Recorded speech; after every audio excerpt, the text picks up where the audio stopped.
پہلا بنیادی رشتہ خاوند اور بیوی ہے، اور آخری رشتہ بھی خاوند اور بیوی ہے۔ لیکن اس وقت ہمارے معاشرے میں خاوند سے زیادہ اس کے ماں باپ حق جتلاتے ہیں، خاوند سے زیادہ اس کی بہنیں حق جلاتی ہیں، خاوند سے زیادہ اس کے رشتہ دار حق جتلاتے ہیں، اور جھوٹی سچی شکایتیں لگا کر بیوی سے متنفر کرتے ہیں، اور کہیں بیوی کو خاوند سے متنفر کرتے ہیں، آپس میں لڑائی لڑا کے پھر خوش ہوتے ہیں۔ میرے نبی سے پوچھا جائے یا رسول اللہ آپ کو سب سے زیادہ کس سے پیار ہے؟ تو آپ نے کہا عائشہ سے۔ اللہ، وہ جھینپ کے کہنے لگے نہیں، میں پوچھ رہا ہوں لوگوں میں آپ کو کس سے زیادہ پیار ہے؟ تو آپ کہتے ابو بکر سے۔ تو آپ نے پھر کہا ابوہا، مجھے عائشہ کے باپ سے زیادہ پیار ہے۔ پھر پہلے عائشہ کا، تو پھر کہتے ابو بکر۔ تو آپ نے کہا نہیں، ابوہا، مجھے عائشہ کے باپ سے سب سے زیادہ پیار ہے۔ یہ آپ کو میسج دیا ہے کہ گھر کی زندگی کیسے ہوتی ہے، کوئی عشق نہیں چڑھا ہوا تھا، میسج ہے نا۔ ام عائشہ چھوٹی عمر کی تھیں، ان کو آٹا گوندھ کے دیتے تھے، آٹا گوندھ کے دیتے تھے، پھر جب ان کو آٹا گوندھنا آ گیا پھر چھوڑ دیا، پھر ان کو سامنے بٹھا کر لقمے بنا کے کھلاتے تھے۔ پھر ام عائشہ رضی اللہ تعالیٰ عنہ کوئی گوشت کا ٹکڑا، وہاں بڑے بڑے گوشت کے ٹکڑے پکائے جاتے تھے، تو کوئی گوشت کا ٹکڑا اٹھایا اور ایسے 2-4 جگہ سے نوچا اور پھر رکھ دیا، سارا کھایا نہیں جاتا تھا، تو اللہ کے نبی اسی کو اٹھاتے اور حضرت عائشہ کو دکھا کر جہاں سے حضرت عائشہ نے نوچا ہوتا تھا وہاں سے یوں کاٹ کے دکھاتے تھے۔ پھر حضرت عائشہ رضی اللہ تعالیٰ نے گلاس اٹھایا پانی پینے کے لیے، جہاں ہونٹ لگائے پہ گلاس رکھ دیا، بڑے بڑے گلاس ہوتے تھے، تو حضرت ہمارے نبی اٹھاتے تھے، جہاں عائشہ کے ہونٹ لگے ہوتے تھے وہاں ہونٹ لگا کے پانی پیتے تھے۔ یہ آپ کو سکھانے کے لیے ہے، اپنے گھر والوں کے ساتھ بیٹھ کے کھانا کھاتے۔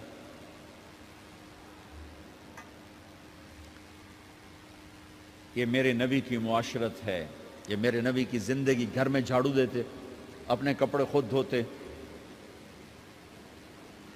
کوئی چیزیں بکھری پڑی ہوتی تو بیوی کو نہیں ڈانٹتے، خود اٹھ کے سیٹ کر کے رکھ دیتے، گھر والوں کے ساتھ مل کر برتن دھوتے، صفائی کرتے، گھر والوں کے ساتھ مل کر۔ یہ میرے نبی کی ایک خوبصورت زندگی ہے بھائیوں بہنوں، ہم بھلا چکے ہیں۔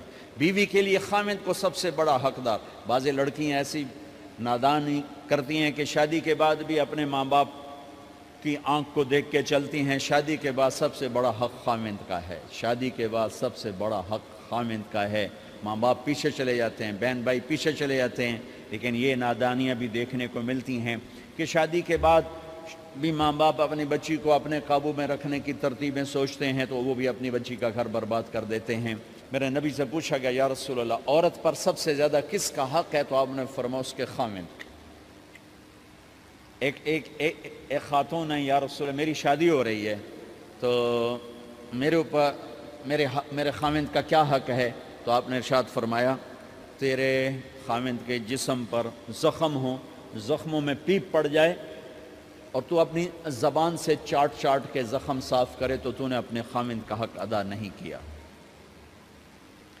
خاوند کو سمجھایا کہ سب سے بہترین مسلمان وہ ہے جو بیوی سے اچھا سلوک کرتا ہے، اور میرا سب سے اچھا سلوک ہے اپنی بیویوں کے ساتھ، یعنی قاب قوسین او ادنا آپ کا مقام ہے، اللہ پاک کا دیدار اپنی آنکھوں سے کیا ہوا ہے، اور آپ ہمیں معاشرت سکھا رہے ہیں کہ ایک جہاد کے سفر سے واپس آ رہے ہیں، ہم عائشہ ساتھ ہیں، تو آپ نے صحابہ سے کہا بھئی آگے چلے جاؤ، وہ سارے آگے چلے گئے۔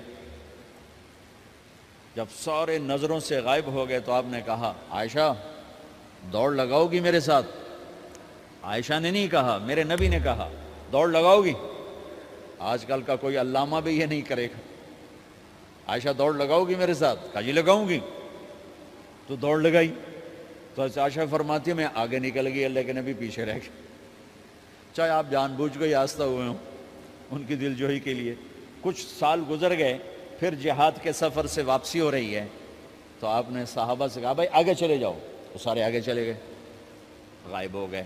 عائشہ دوڑ لگائیں؟ کہا جی لگائیں۔ تو فرمایا کہ ان دنوں میں ذرا موٹی ہو گئی تھی، جب دوڑ لگائی تو اللہ کے نبی آگے نکل گئے، تو پھر آپ نے کہا عائشہ ہذہ بتلک، عائشہ اب تیرا میرا حساب برابر ہو گیا. اس دفعہ تو آگے نکل گئی، آج میں آگے نکل گیا. یہ میرے نبی کی معاشرت ہے کہ بھری محفل میں کہہ رہے ہیں مجھے عائشہ سے سب سے زیادہ پیار ہے. اور عرب میں عیب تھا، جیسے ہمارے ہاں بھی عیب ہے کہ کوئی بھری محفل میں کہ مجھے بیوی سے سب سے زیادہ پیار. کہ تیری ماں کتنے گئی؟ بھائی ماں کا اور خانہ ہے، بیوی کا اور خانہ ہے. ماں کی اور جگہ ہے، بیوی کی اور جگہ ہے. تو میں آپ سب سے کہتا ہوں، ماں باپ کی وجہ سے بیویوں پہ زیادتی نہ کرو، بیوی کی وجہ سے ماں باپ پہ زیادتی نہ کرو.